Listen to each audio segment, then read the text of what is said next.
I didn't do anything. I just obeyed orders. I only obeyed orders. Charlotte has gone away. Mom will come and get us now. She loves I us, only even though obeyed we're bad. orders. Won't leave us alone. I didn't do anything. I only obeyed orders.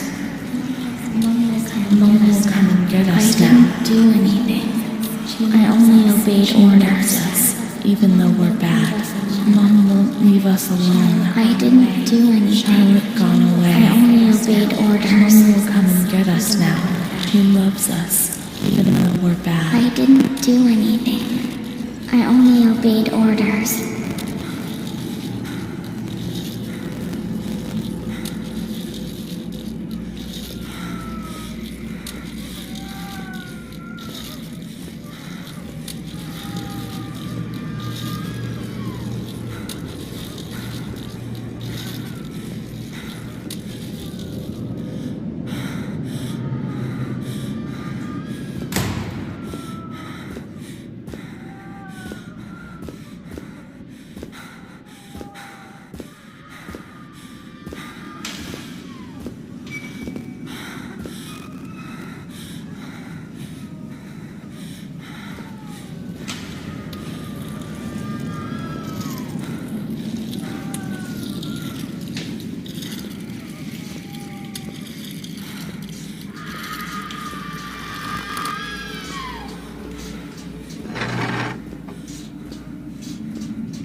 Montefoscoli, December 20th, 1941. Dear Director, could you please let me know how my daughter, your patient Renee T., is getting along? I've written to my daughter several times, but have received no reply. I'm very worried, particularly as I've been ill for some time and have not been well enough to come and visit her. Please kindly let me know when it will be possible for me to bring my daughter home. Your humble servant, Ada T. Bring this letter to the attention of Dr. C so he can assess the potential discharge of the patient.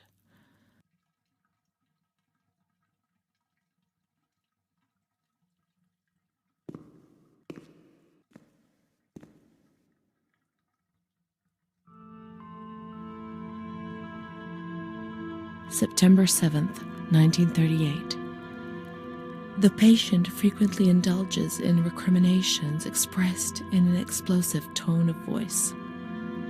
This morning she threw away the milk, saying it was full of urine, spittle, and all kinds of other filth. Crazed, she hears voices that order her to do things. She says she heard children singing and that they were locked up in a school. January 20th, 1939. Introverted, dazed, cannot focus on anything. When questioned and stimulated, she starts crying and weeping. At other times, she laughs. June 1st. Apathetic. Eats very little. She refuses to be touched. Does not respond. Spends her time in the grounds. The cooks report that she sits on a bench in front of the kitchens. October 14th. Return of impulsive behavior. This morning she asked for 2 eggs to make zabayoni, but when she got them, she threw them up in the air. Excited, clamorous, slightly confused. Takes her clothes off. December 8th. Tied to bed for 15 days. High-spirited, tends to make witty comments and use vulgar words. Laughs hysterically and pleasures herself. The nurses report that about 2 weeks ago she remained in the showers on her own and didn't want to leave. They said that when they took her away, she swore at them and then lashed out and bit them. 2 nurses had to be treated for their injuries. They've kept her tied to the bed since then. Transferred to the slightly agitated ward, from the care of Dr. B to the care of Dr. C. I was with Amara in the showers. My memories are terrifying. They're not real, are they?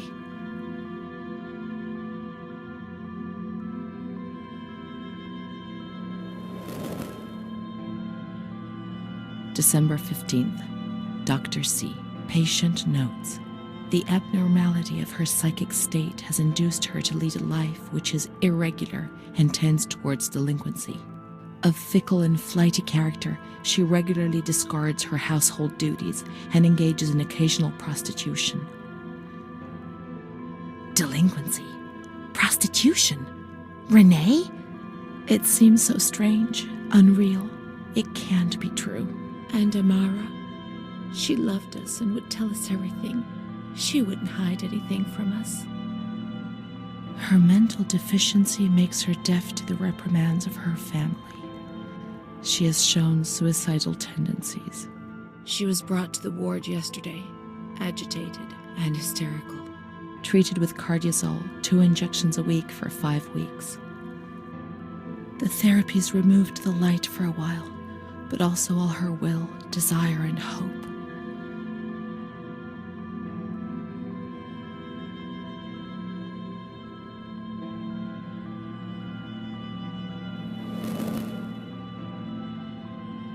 It was torture, but we had no choice.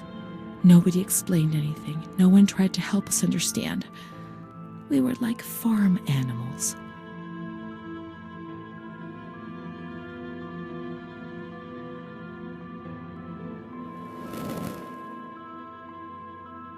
June 2nd. After a long period of calm and improvement, the patient is very agitated today and vehemently refuses to submit to a gynecological examination. She swears and curses those helping her, flailing her arms and hitting them. According to reports by Dr. B, the patient has been subjected to periodic checkups since she had a spontaneous abortion about 2 years ago in her 3rd month of pregnancy. Conception occurred after she had sexual intercourse with a stranger who sneaked into the hospital grounds. Details are contained in the charges filed at police headquarters in Volterra, a copy of which is attached to these clinical notes. ES therapy. That's how the reality is concealed. It has all been planned very carefully.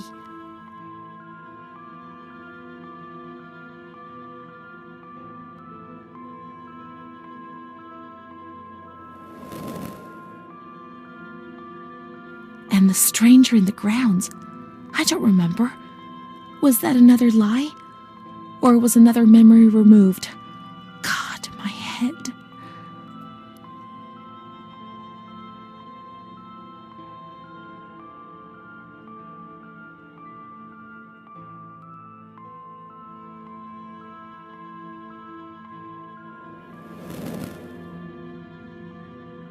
The other Renee? The one the doctor talked about? The evil one who made you feel ill? The prostitute? The delinquent? The manic one? And what was she called?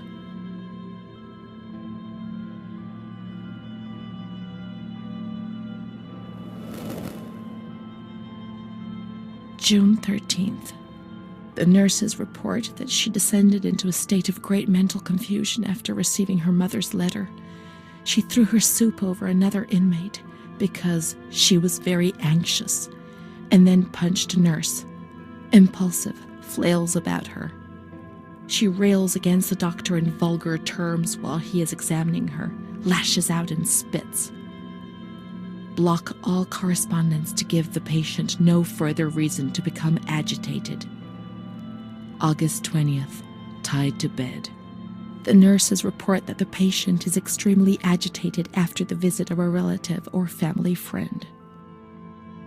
2 days later, she is still shouting all the time that he commands her, that she must obey and harm herself, and that she is not Charlotte.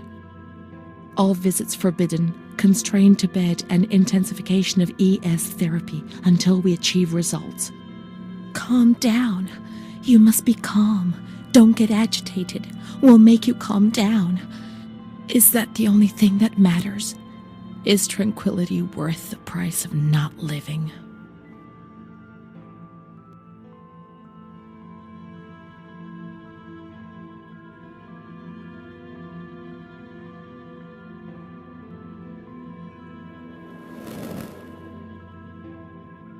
March 3rd. Alert, correct attitude, replies when questioned. The nurses report that the patient is calm. She washes and looks after herself. She affirms the existence of a certain Amara. She says that Amara is a patient who disappeared when she was moved to this ward. No confirmation. Probably a regressive hallucination. Evaluate transfer. Did I imagine Amara? That's not possible. She was there. I know she was there. I feel it. She must have left some traces of her presence. We can try to find her medical records in the archive where their letters were filed.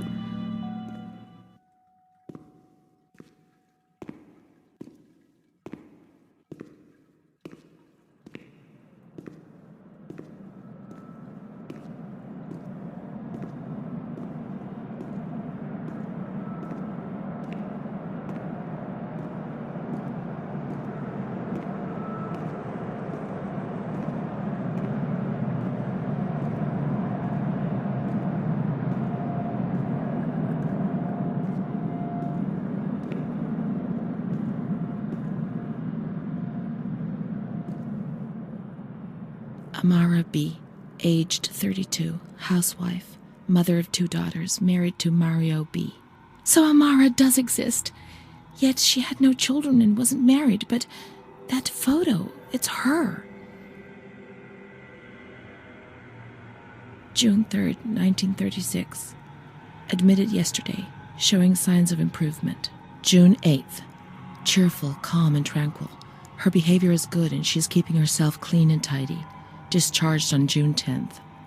April 28th, 1937. Arrived accompanied by her husband in an anxious and nervous state. Has difficulty speaking, trembles. Discharged May 14th. March 8th, 1938. A few days before Renee was admitted, she told me that she too had been admitted only a short time previously. Arrived yesterday in a febrile state. Discharged March 14th. She didn't leave. Certainly not after a few days. No. June 22nd, 1939. Readmitted once more. The patient shows rapid improvement. Discharged July 2nd. August 1st, 1941. The latest of many admissions due to agitation. Discharged August 27th. She came and went, stayed only for short periods, but I remember she was always with me. What's going on? March 4th, 1942. Back again, the same situation. March 8th. Compared to previous admissions, the patient seems depressed even after a few days, although her demeanor is calm and she is attentive. Discharged March 25th. April 2nd. The patient is distracted and apathetic. Her husband brought her here and said, "She's not eating, doctor. She spends all her time sleeping. I'm so worried, doctor. You know her. You can help her." April 6th. Tuberculosis. Patient transferred to the Maragliano Pavilion and is in isolation. May 3rd, 1942. Death from tuberculosis at approximately 8:30 a.m. Is Amara dead? Poor dear friend, I wasn't even able to say goodbye to you. Enclosed is a manuscript written by the patient, probably in a state of delirium. I'm dying, I know it. I'm losing a lot of blood, bleeding internally too. It's strange. Since I came back in here, I can't stop thinking about that little girl with her sad eyes, her desperation. I only saw her for a short time, it's true, but she remains in my heart. Will she still be here? I hope to God not. I hope she's better and her mother's taken her home. My memories don't match up. What's the point of this? Perhaps my memory is playing tricks on me. Things are not as I remember them, as I see them. But she said she liked me. I just can't understand it. I just wanted to say goodbye to her for the last time. I never even said goodbye to her.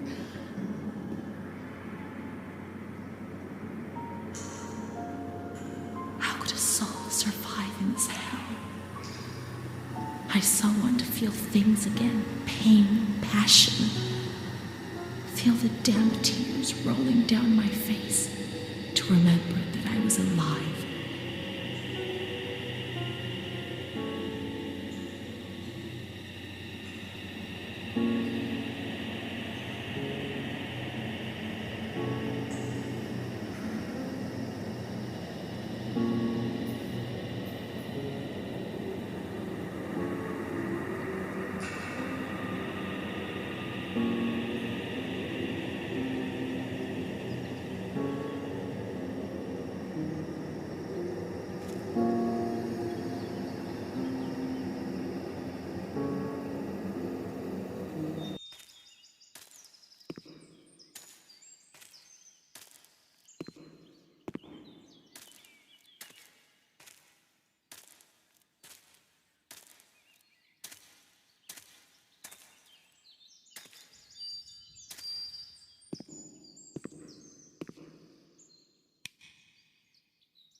I can't be sure it's Amara's.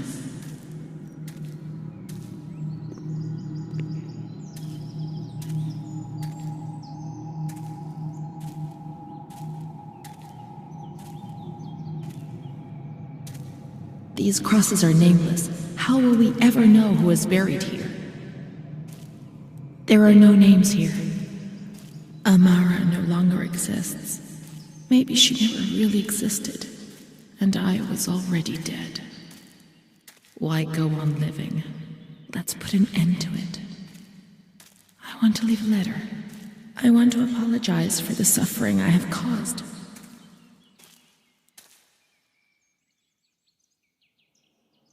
The reception is in the entrance hall. There I'll find a pen and paper to write with.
I always wanted to stop doing the things I used to do, but I just did it again and again.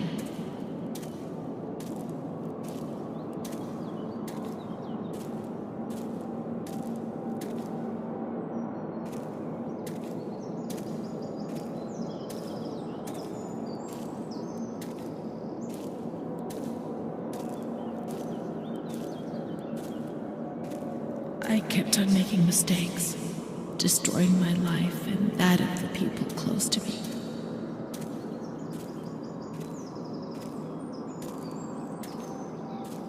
My soul was rotting in a state of sin. My life has been one long mistake. I'm so ashamed of what I've done.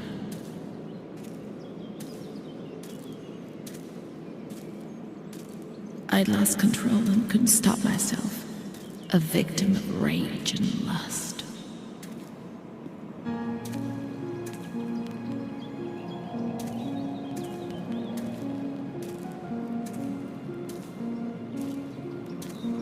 The most obscene desires. Mom, don't come and fetch me, I beg you.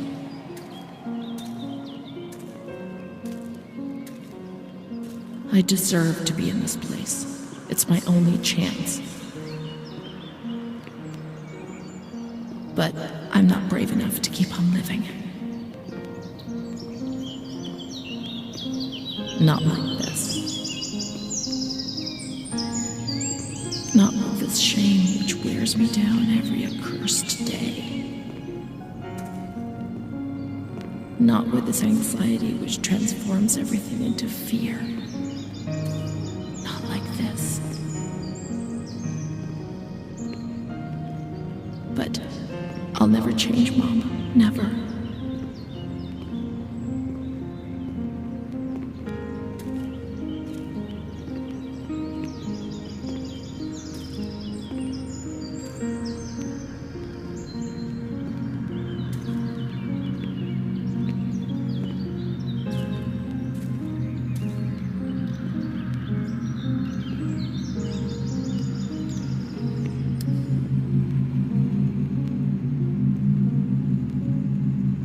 I can't.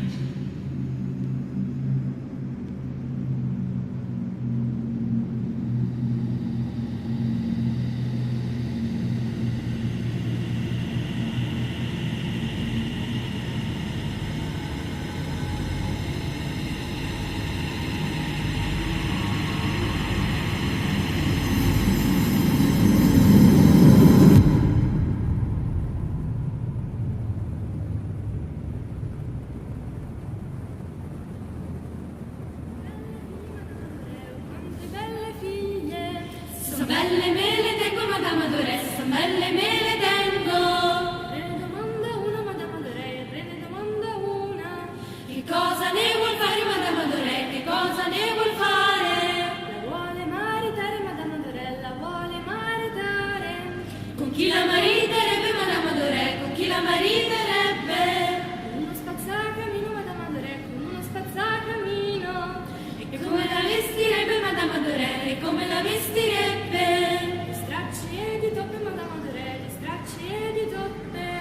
Uscite dal mio castello, Madame Adorée, uscite dal mio castello. Quante belle figlie, Madame Adorée, quante belle figlie. Se sono belle me le tengo, Madame Adorée, se sono belle me le tengo. Re ne domanda una, Madame Adorée, re ne domanda una. Che cosa ne vuol uscire dal mio castello, Madame Adorée, uscite dal mio castello. Quante belle figlie, Madame Adorée, quante belle figlie. Se sono belle me le tengo, Madame Adorée, se sono belle me le tengo.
Don Gino knows everything. He speaks to God and he tells him lots of things.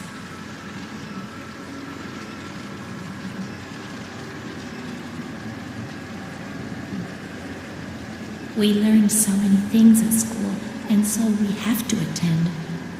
How would we get on if we didn't?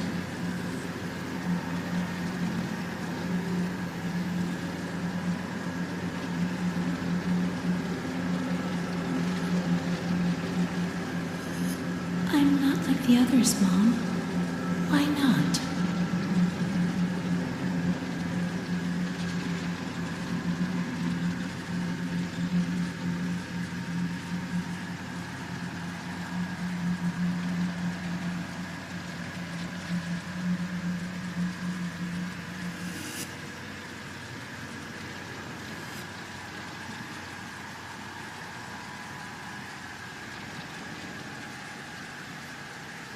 Mr. Onofrio is very kind and helps us. If he's not here, I have good reason to be afraid.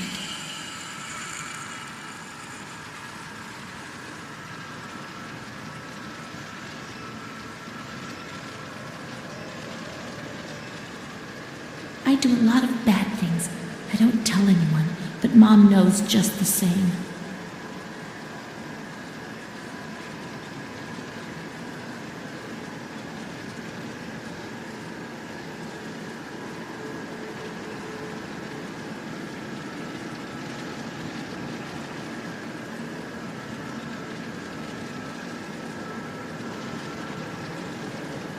Rene's kind to Don Gino, but he always frightens me.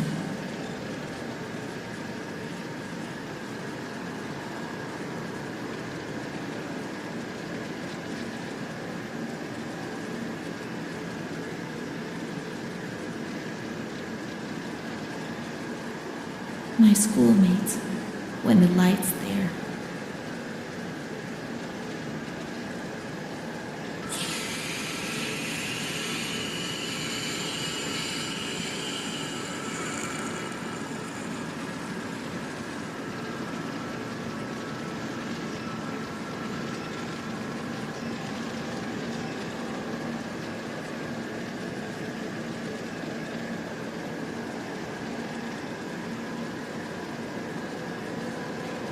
A blackbird's eating my head. That's why it hurts so much.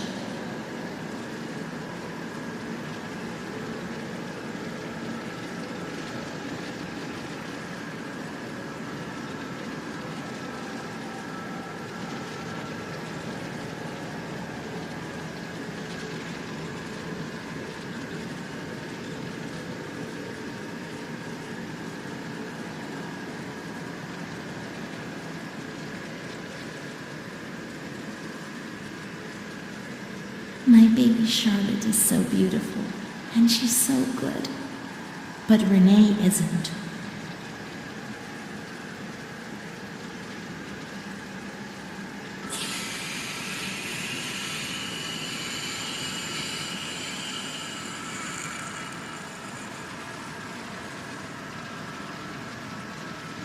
Mom always has to work because it's so cold in winter.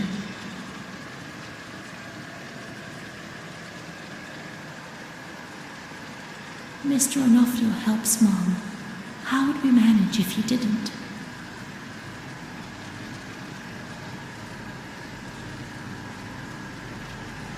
Mr. Onofrio is so nice. I'm bad because I'm not kind.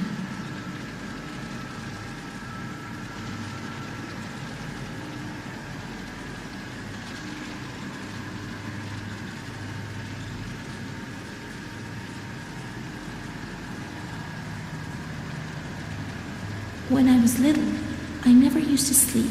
Poor Mom.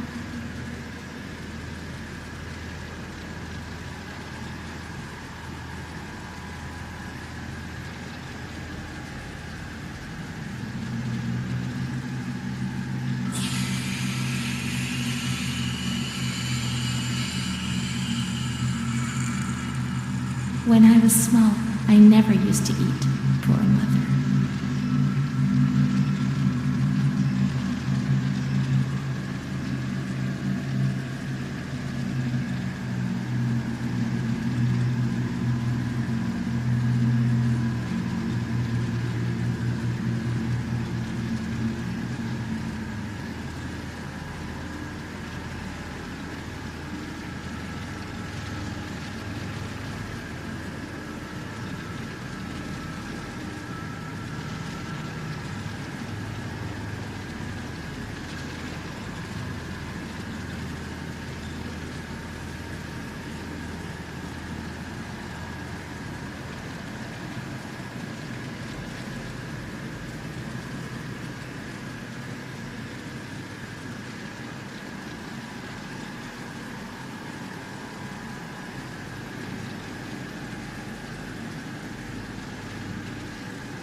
What's happened?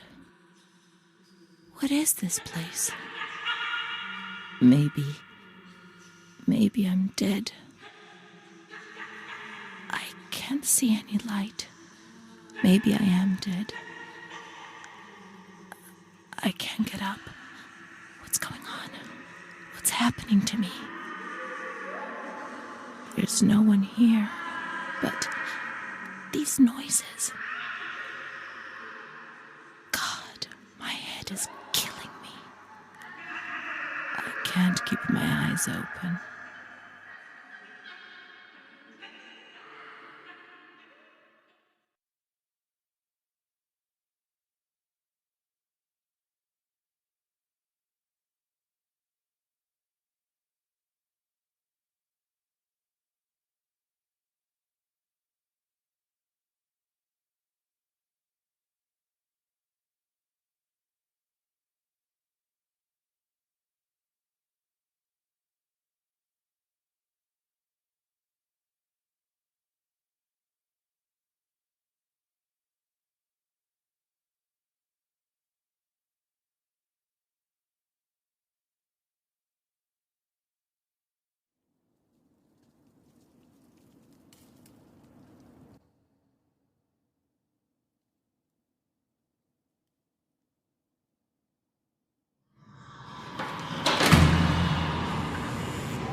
My medical file again. I don't want to know. I don't want to know anymore.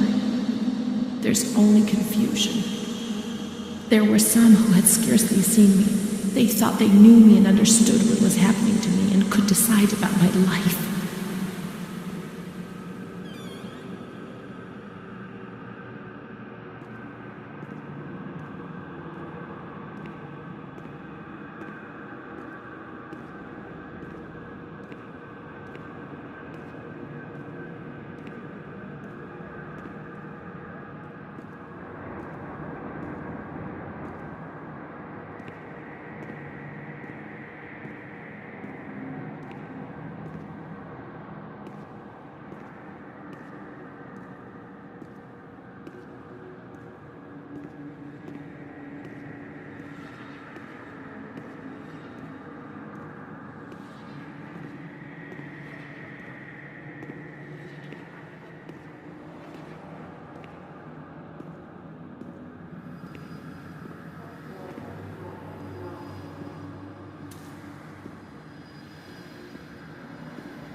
Nobody laughs in here. I mean, really laughs. Not those crazy fools who laugh because people say they're mad. I don't know why they laugh out loud. They say I'm mad too, but I never feel like laughing. People used to laugh at me, but they were right, you know? You can't always cry, and people laugh when they're afraid, don't they? It happened to you, not to me. It's better that way. They do that to show they're lucky. You mustn't take offense because it's true.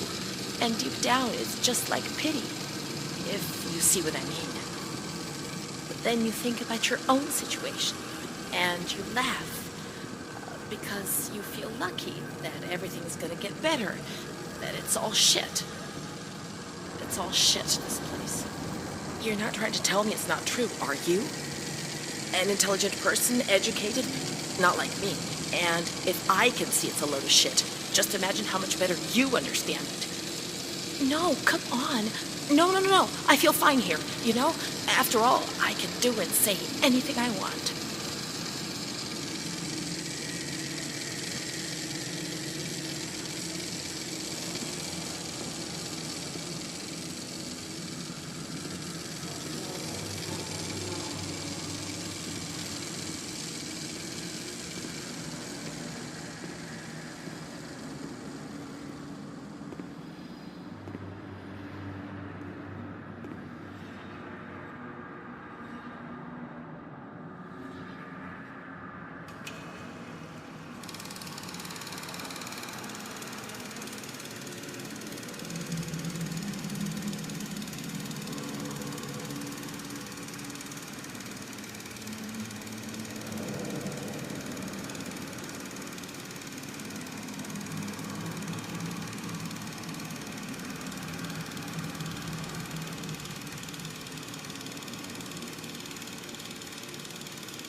August 28th, 1942. We hereby notify you of the death of Ada T., mother of Renee T., a patient in your institution. No known relative. Sincerely yours, Onofrio P. I have no one left in the world. Nobody at all. Solitude is very strange. It muffles everything, slows it down. It's an endless scream that makes no sound. A silent scream. I can't stop looking at myself. I will never leave this place. There is nobody up there for me. These walls have become my skin, and the wretched desperation within them is my soul without a voice. Here, nobody weeps anymore. How I would love to feel life, desperation, anger. I've stopped dreaming, daydreaming, maybe even thinking. I've lived in a reality which has corroded me and has stripped me of everything, even my ability to feel pain.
May 5th, 1943.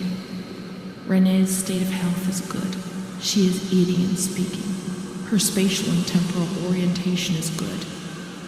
Therapy suspended. December 3rd. She calmly asks if she can leave the hospital. Evaluate patient for 6 months. May 2nd, 1944. Discharge denied despite a favorable psychiatric opinion. The patient has no home or means of support.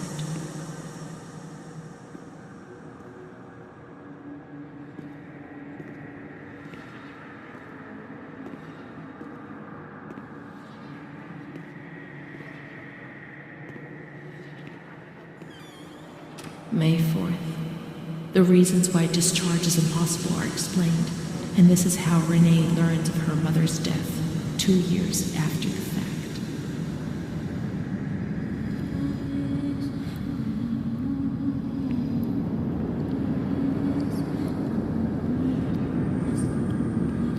May 5th. She tried to kill herself in the night by hanging herself with a sheet, saved by the nurses.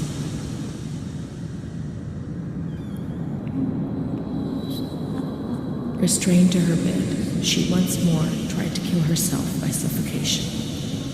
The decision has been taken to perform a transorbital lobotomy.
10th of June, 1944. Operation successful. Patient tranquil and collaborative. Motor coordination capacity reduced, but she's improving. Transferred to the tranquil department in the care of Dr. B. 25th of October. Continues to talk about Amara and her doll, Charlotte. The disturbances of motor capacity show slight signs of improvement. Difficulty walking, not capable of riding, and the nurses report that they have to help her dress, wash, and feed herself. In the summer of 1944, Renee was transferred back into my department. Aware of little, indifferent, hardly ever spoke. One day, she said, "When I find the courage to look at myself in the mirror, I see a young face which is aged and looks at me full of fear." She is a woman now who has changed profoundly compared to the girl that I had under my care several years ago.